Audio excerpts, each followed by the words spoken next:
Yes, reka mbasuze kandi mbifurize kugira ibihe byiza, ikaze kuri mwese hano ku Ibendera TV. Twinjiye mu makuru yagezweho muri aya masaha rero, na makuru n'ubundi yaraza kwitsa no kwibanda mu burasirazuba bwa Repubulika Iharanira Demokarasi ya Kongo. Turaze kubabwira ko umujyi wa Uvira mu bice bya Katogota abarwanyi b'intare za Sarambwe bongeye kugabwaho ibitero n'igisirikare cya leta ya Kongo FARDC. Abarwanyi b'intare za Sarambwe akaba basubije inyuma iki gitero hakoreshejwe drone zitandukanye.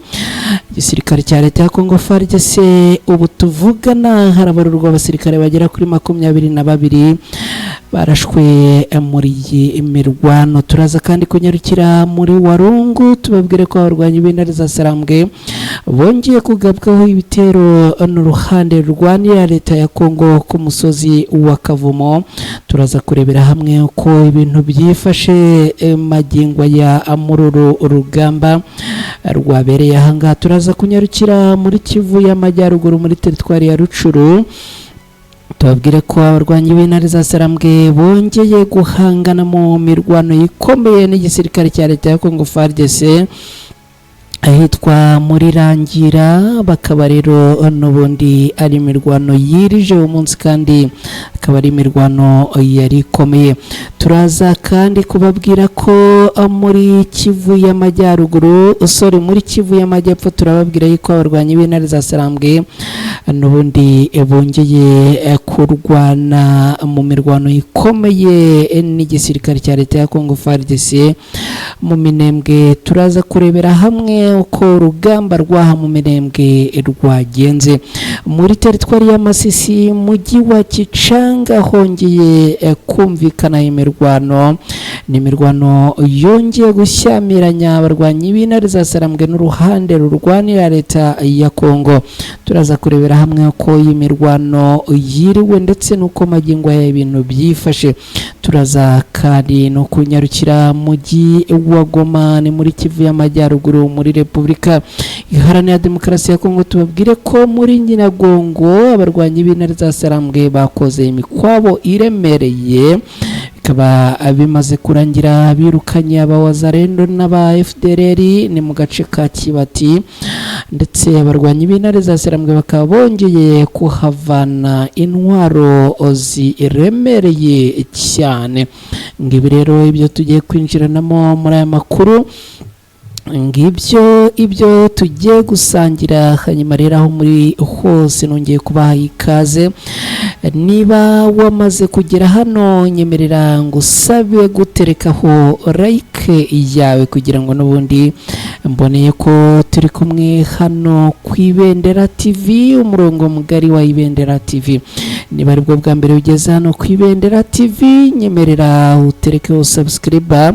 Numara guterekaho subscribe wibuke gukora kuri ako kantu kameze nk'inzogera ni sinye dora notification kugira ngo ubutaha tujye dusangira amakuru datakaje umwanya wo kujya kuyashakisha kuko azajya akwizanira. Hanyuma rero mwese aho muri nongeye kubaha ikaze, niko n'ubundi nongera kubinginga mbasaba ngo nimukore subscribe.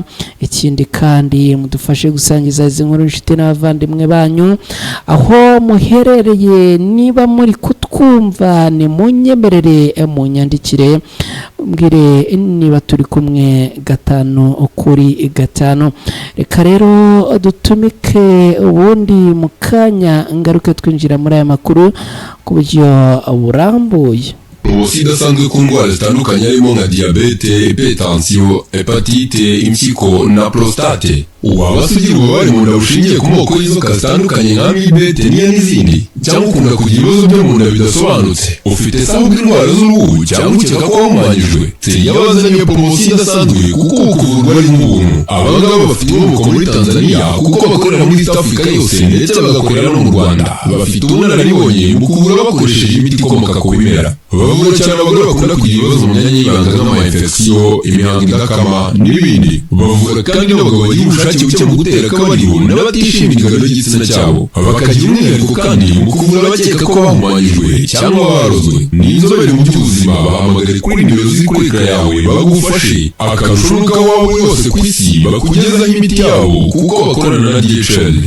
Yes, reka rero tudatinze twinjire muri aya makuru ku buryo burambuye. N'amakuru yo kwibendera TV asoza y'uyu munsi kuwa kane tariki 24 Nyakanga muri uyu mwaka w'ibihumbi 2025. N'amakuru tugiye kwanzikira muri Kivu y'Amajyepfo. Tubwire ko mujyi wa Uvira n'ubundi ibintu byongeye gukomera cyane. Turabwira ko n'ubundi magingo y'abaturage batuye muri uyu mujyi wa Uvira n'ubundi ubwoba ni bwinshi kubera wazarenda bakomeje kugenda bagaba ibitero ndetse bakora imikwabo bagafatiramo abaturage, bamwe bakabatwara bakabarasa abandi bakabica. Ibintu rero bikomeje gukomera muri uyu mujyi wa Uvira. Icyo nakubwira nuko ubwicanyi burimo kuhavugwa buteye inkeke, aho n'ubundi abaturage bakomeje kugenda bahunga.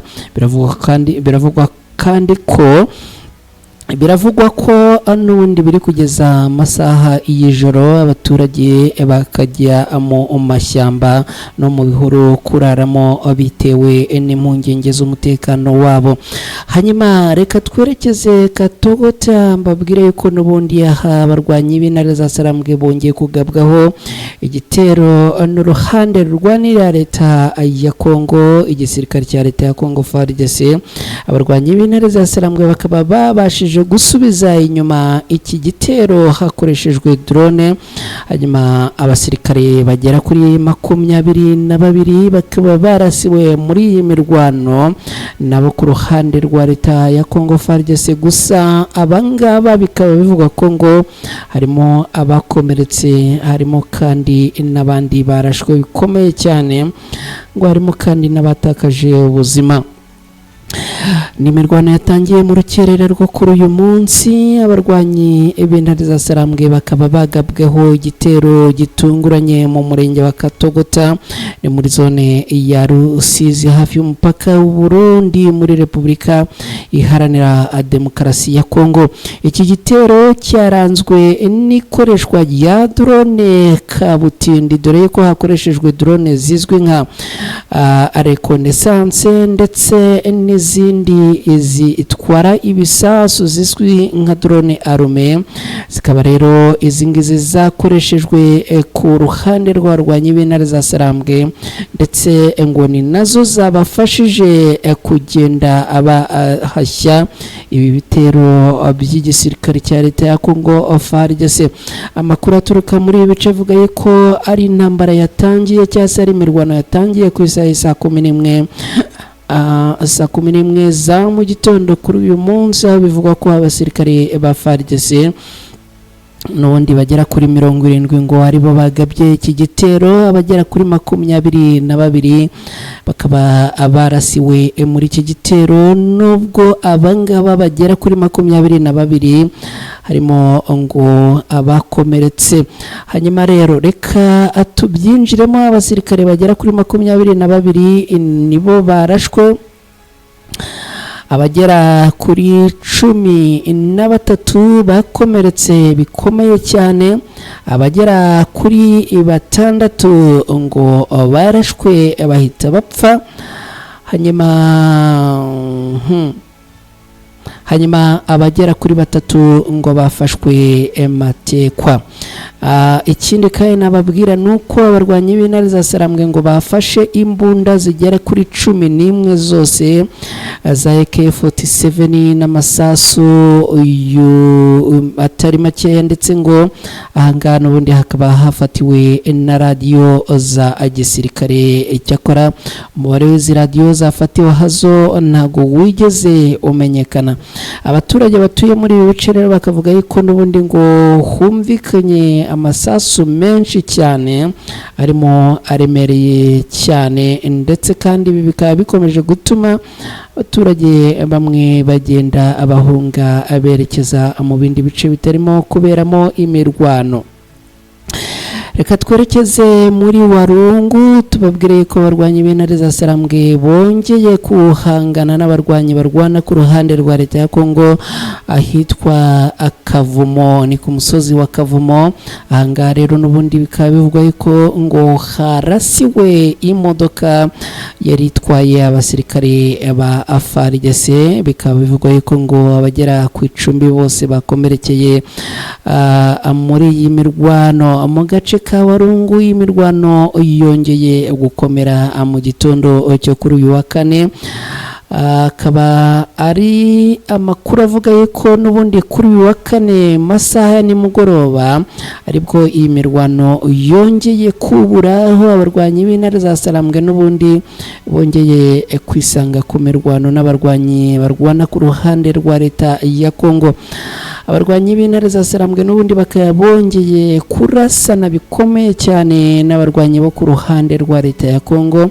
Akaba ari imirwano n'ubundi bivuga ko itangiye mu kanya mu masaha y'umugoroba, aho n'ubundi bivuga ko ari imirwano irimo kumvikanamo za RPG7 za mortier 2mm ndetse n'imbunda nyinshi ezo mu ubwoko butandukanye, ni ukuvuga imbunda ntoya.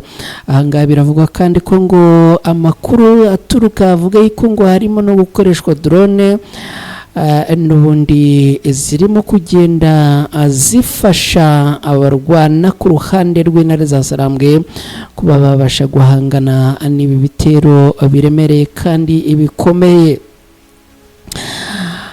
FARDC ikaba rero ngo yagerageje kwinjira muri aka gace, ariko kwihagararaho kwayo kukaba kwaje guteshwa agaciro n'abarwanyi b'intare za Sarambwe, dore ko ngo babarasheho bigasa no kubambika ubusa neza muri aka gace ka Kavumo. Akaba n'ubundi hamaze iminsi habera imirwano itandukanye. Imirwano rero ikaba yongeye gukomera mu uburyo bukomeye mu masaha atandukanye yo mu kanya gashize. Biravuga yuko n'ubundi aha abasirikare bamaze kuharasirwa ari benshi, kubera yuko n'ubundi ngo ni ibitero birimo kugaragaza imbaraga zikomeye kandi zo ku rwego rwo hejuru.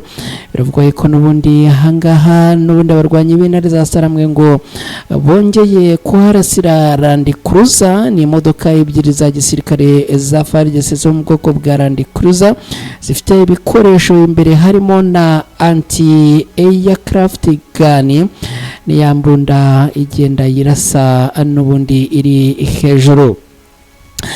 Reka twerekeze muri teritwari ya Rucuru tubabwire yuko abarwanyi b'intare za Sarambwe n'ubundi bongeye kurwana n'abarwanyi bo ku ruhande rwa leta ya Kongo ahitwa Rangira. Akaba rero n'ubundi ari imirwano yongeye gukomera cyane mu gace ka Rangira hafi ya Kibumba. Habaye imirwano ikomeye, akaba ari imirwano yongeye kubura mu gitondo cyo kuri uyu munsi. Bikaba bivuga ko iyi mirwano yamaze amasaha 8. Igisirikare cya leta ya Kongo FARDC ngo cyagerageje gusumburutsa ku birindiro by'abarwanyi b'intare za Sarambwe, ariko abarwanyi b'intare za Sarambwe babasubiza inyuma. Igisirikare cya leta ya Kongo FARDC n'ubundi ngo cyongeye kugaba ibitero ku birindiro by'abarwanyi b'intare za Sarambwe, ariko abarwanyi b'intare za Sarambwe babatsaho umuriro, ndetse ngo bikaba byaje kurangira hatewe bombe nyinshi, ibintu byaje gutuma abasirikare bagera kuri 21 ba FARDC bari bagabye ibitera ahangaha abagera ku 9 ngo abakomerekera muri iyi imirwano. Bikaba bivuga ko ngo hashobora kuba hari n'abafashwe matekwa, nubwo amakuru ajyanye na ripoti z'iyi mirwano yiriwe ahangaha n'ubundi atari yamenyekana neza. Ikindi kandi nakubwira nuko aha muri Rucuru n'ubundi ahitwa Kazaroho naho hiriwe imirwano ikomeye cyane, aho n'ubundi abarwanyi barwana ku ruhande rw'intare za Sarambwe bongeye guhangana bikomeye na FDLR zitwa CMC. Urugamba rukaba rwiriwe ari urugamba, ndetse akaba ari urugamba rwiriwe ruremereye magengo yanga, ariko bikaba bivuga ko uru rugamba rwamaze kuba rugenda rusubika nubwo magingo tutari twamenye ngo ese ripoti zijyanye n'iyi mirwano yabereye ahangaha zihagaze gute. Gusa byose turakomeza kubikurikirana turebe uko byifashe. Reka rero twerekeze mu misozi ya Minembwe. Misozi ya Minembwe naho uyu munsi ibintu byongeye kwivanga cyane nyuma yaho ihuriro ry'ingabo zirwana ku ruhande rwa leta ya Kongo zagabye igitero ahitwa mu Bijabo. Umutwe wa twirwanaho wazikubise inshuro zikwira imishwaro. Ni igitero iri huriro ry'ingabo za leta ya Kongo zagabye ni ku mugoroba w'ejo ku wa gatatu tariki 23 muri uku kwezi kwa karindwi muri uyu mwaka w'2025. Amakuru aturuka mu bice byari byagabwemo icyo gitero avuga ko uruhande rurwanira leta ya Kongo no kuvuga igisirikare cya leta ya Kongo FARDC, ingabo z'u Burundi na Wazalendo ndetse na FDLR zakigabye ziturutse ahitwa mu Bijombo. Neza ni hepfo mu mashyamba aturuka kwa Mboko ku muhanda wa Uvira, Baraka na Fizi. Abasirikare rero ngo bakigaba ibi bitero mu Bijabo n'ubundi ngo baje gutungurwa no gusanga twirwanaho imeze nabi, ubundi ngo ibotsaho umuriro rubura gica.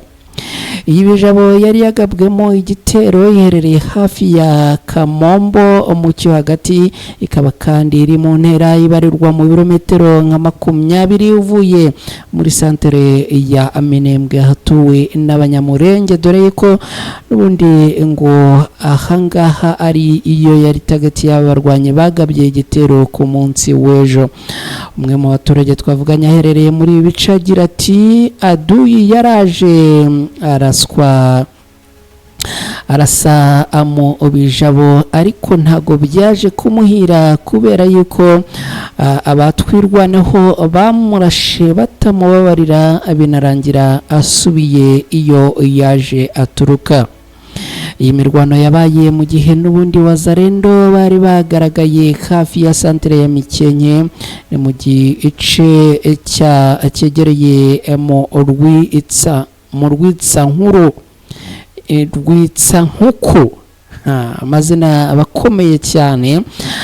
Hanyuma rero ahandi bari bagaragaye ni mu gice kigana mu Gipupu uvuye muri santere ya Mikenke, bakaba rero n'ubundi bongeye kugaba ibitero ahangaha ariko twirwaneho ibabera ibamba, ikaba yongeye kubakubita inshuro n'ubundi nk'uko makuru aturuka ahangaha abivuga.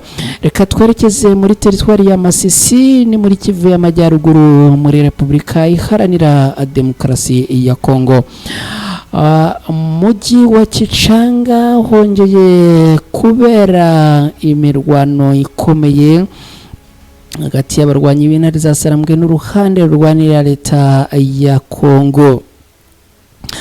Ni imirwano rero bivuga yuko n'ubundi yongeye kubura, ni imirwano kandi bivuga ko yamaze amasaha agera kuri 12. Akaba ari imirwano yibasiye umujyi wa Kichanga mu karere ka Masisi. Abarwanyi b'intare za Sarambwe bakaba bongeye kurasa bikomeye cyane kuri uruhande rurwanirira leta ya Kongo, aho bivuga ko n'ubundi igisirikare cya leta ya Kongo FARDC cyongeye guhura n'akaga mu mirwano yabereye ahangaha. Ahangaha rero abarwanyi b'intare za Sarambwe bakaba bongeye kurwana n'uruhande rurwanira leta ya Kongo, ni FARDC ni Wazalendo ni FDLR, dore ko n'ubundi ngo bari bakomeje kugenda bagaba ibitero by'ubusahuzi bakabigaba ku baturage abaherereye muri ibi bice rero. Hanyuma abarwanyi b'intare za Sarambwe bakaba bongeye guhangana no guhashya abarwanyi barwana ku ruhande rwa leta ya ya Kongo. Hanyuma rero bikaba bivuga yuko n'ubundi ahangaha ngo abarwanyi bo ku ruhande rwa leta ya Kongo byaje kurangira n'ubundi urugamba rubabanye imberenge bakayabangira ingata. Ni ibintu n'ubundi bikomeje kubana ibikomeye abarwanyi bo ku ruhande rwa leta ya Kongo.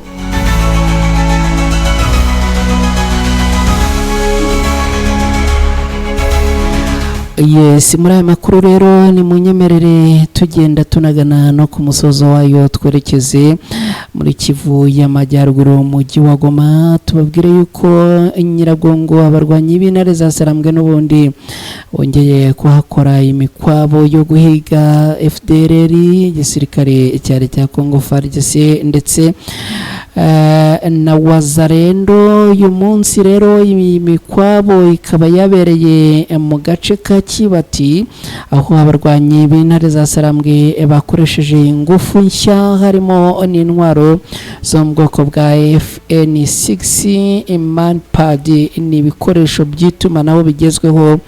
Bikaba rero byabafashije kugenda bavumbura aho izi Wazalendo na FDLR bihishe.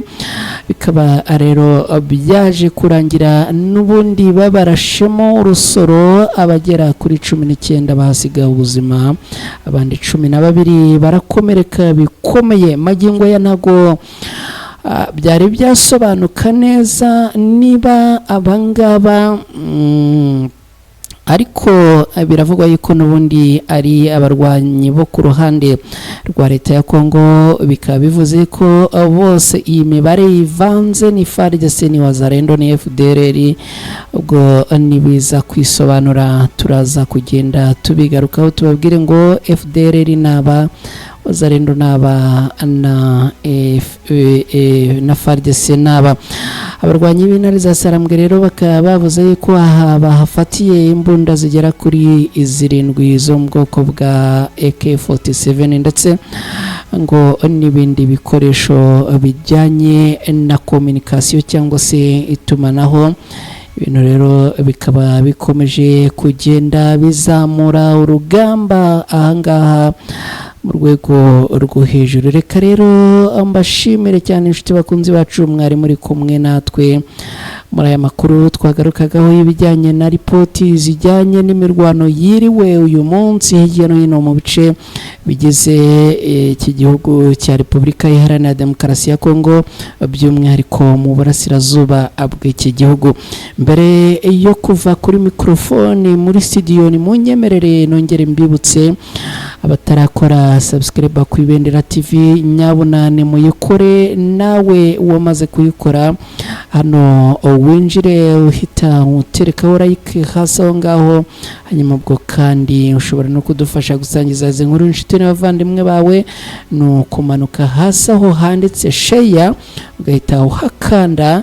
Wamara kuhakanda bakakwereka aho ugomba gukopiya linki, ubundi ukayikopiya ugahita utereka amagurupe atandukanye ubarizwamo, ubundi tugasangira amakuru bitandukanye.